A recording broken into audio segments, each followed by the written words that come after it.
Just over 5 years ago, the world completely changed. The COVID-19 pandemic absolutely swept this world, and not one country was not affected by it. However, the governments did become a lot more authoritarian. For those that know, I come from Canada, and we are under some of the most strict lockdowns in the world. And once these Western companies were championed as freedom loving, we're now locked down as hard as possible. But today, I'm going to talk to you about what you need to do to escape the next lockdown and why Serbia could be the best option for you. Now, for you that know that I come from Canada, Canada was not a place that was very good to be in when COVID happened. And that's kind of where I had my turning point in life and saying, you know what? I could have dealt with the cost of living. I could have dealt with the food that is not the best quality. However, when you take my freedoms away and tell me that I can't say certain things, and I see friends and families having their bank accounts shut down, it's time for me to leave, because we do not have freedom anymore. Even though that people like to say, oh, we have the Charter of Rights or the Bill of Rights or whatever it is, the government will stomp all over them when the time comes, and there's nothing that you can do. And, for instance, you had in Australia, citizens were not even allowed to return home to their home country. So if they were in another country on a tourist visa, on whatever visa that they were there, and that ran out, now they're going to be in a bigger kerfuffle because, one, I'm not allowed to be in this country, yet I have an Australian passport, but I'm not able to return back to my own country because my government says so. What a ridiculous thing to say. And then in US and Canada, suppressed free speech you also have. You had closed down businesses, monitored citizens.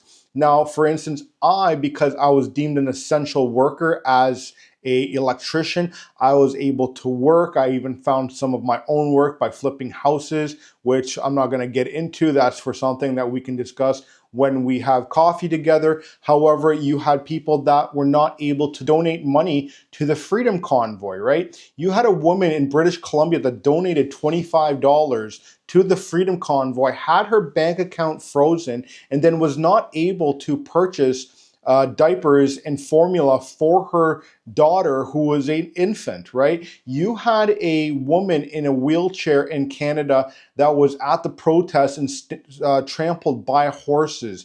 You had people that were at these freedom convoys that their license plates were taken photos of, sent to wherever the government sends them to, or the police send them to the government, and their bank accounts were frozen and they were thrown in jail with zero charges, right? That is hugely authoritarian. And the worst part is these emergency orders or emergency act that they enforced there was eventually deemed illegal. That is the one thing that will never escape my brain, is that this was deemed illegal and not one thing came out to say, hey, listen, we're going to reimburse those people's lives that we absolutely destroyed. We're going to return people their freedoms back and actually work in the best interest for our citizens, because that's what we're here to be elected to do.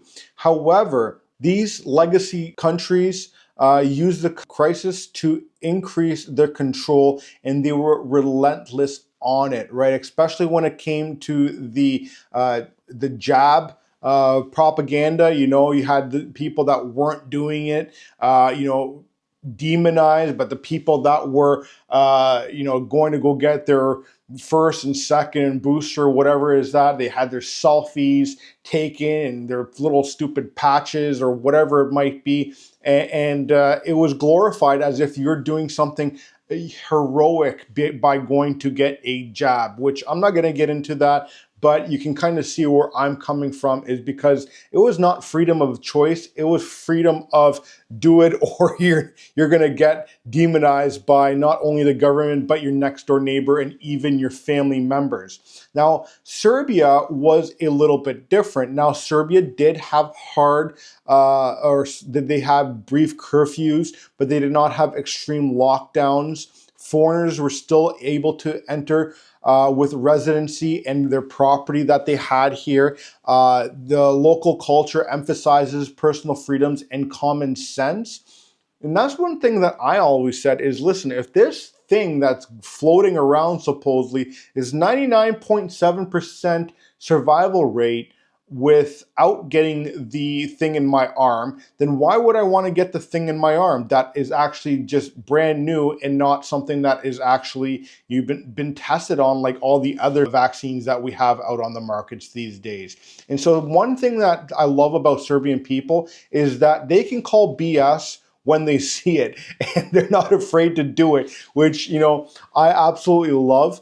And so I also had a friend that came here into Serbia, and he explained his situation, which I'll get into in a second here. But, you know, life continued in Serbia with fewer risks than the Western countries. And Serbia was actually one of the first countries to open up in all of Europe, right? And a year later, when Serbia was completely open to tourism and to everything, Canadians were still locked down. Australians were still locked down. It wasn't something that the whole world was given, right? Not all the whole world was given the freedoms all at the same time, but Serbia was way ahead of the rest of the world. Now, speaking about my friend that came here during the pandemic, he said, you know, I was able to go to back home, which was in Ireland, but then I went to Miami and it was great there, but everything was so expensive. But then I decided, you know what? I see people going to Serbia and I'm going to go check out Serbia. And this is what he said to me. He says that in Serbia, it's not about left versus right. It was about common sense. He stayed in Belgrade during the pandemic. He lived comfortably in a hotel suite for $125 a night, and that was including his upgrades.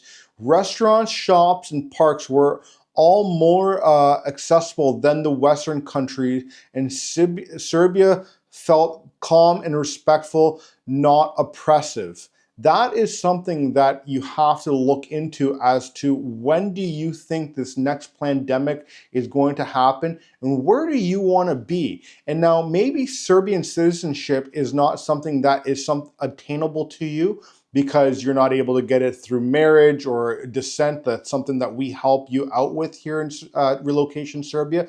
But how about residency, right? If you're a temporary resident or you're a permanent residents, you have the right to come back to Serbia. And so just because you don't have that passport, you can say, hey, listen, I don't want to be in the country that I'm in during the next pandemic. I'm going to go to Serbia because that's what's free. That's what's open. That's what's something that I can live with and not have the government stranglehold or my neighbor looking at me as to who's coming in my house and out of my house and calling the police about it and having the police knock on my door and making it feel like I'm a criminal because I have guests over, right? Now, the thing is, Western countries became more restrictive regardless of who was in power. And you saw that in Canada, you had Justin Trudeau as the federal government, but then within each province, you also had the provincial government, which was able to do as they please. But it was, for some reason,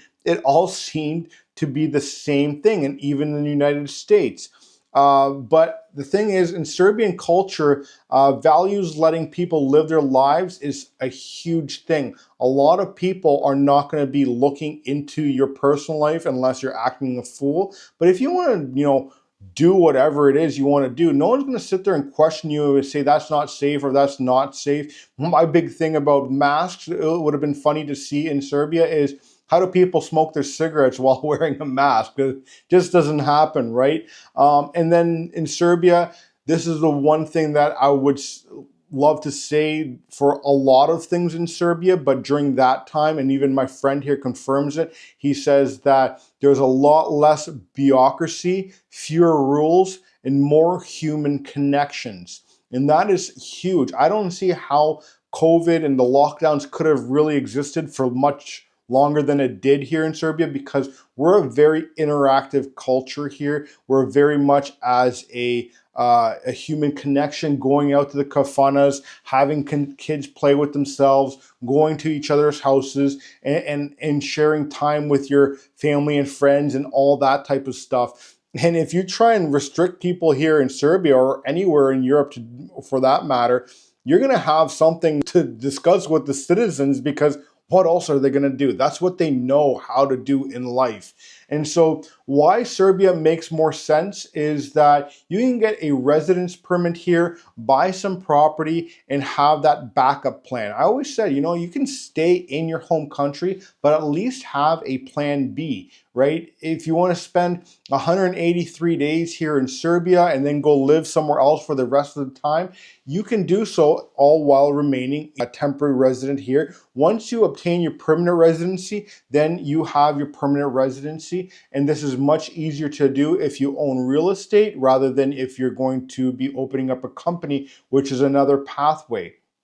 Now, Serbia is a great part of geographic diversification strategy. So if you are looking to open up a business and obtain residency here in Serbia by opening up a business, which is something a lot of our clients do, that's something that's going to be in your benefit, because Serbia is a connection to both the West and the East.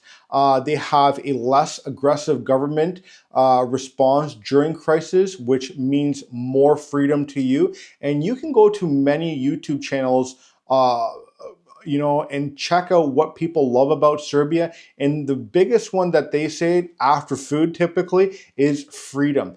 There's a sense of freedom here that a lot of people say, coming from other countries, is like once you get into Serbia, it feels like that stranglehold has completely let go and that you can actually live life here. And the next one is that we have a peaceful culture here. It's an affordable cost of living, and it's a great growing expat scene. So I would totally recommend people that are looking for that plan B for the next pandemic to consider Serbia. Come and visit Serbia. Tourist season is in effect here, and it's just going to start ramping up more as we get into the later part of the spring and then the summer. Come and check it out here. See if this is the right place for you. Like I say to all my clients, just test it out. See if this is a place for you, and then contact us at Relocation Serbia to find out how you can actually obtain residency here or Serbian citizenship through descent, or whatever it might be in your situation. Thanks for watching. I'll see you on the next one.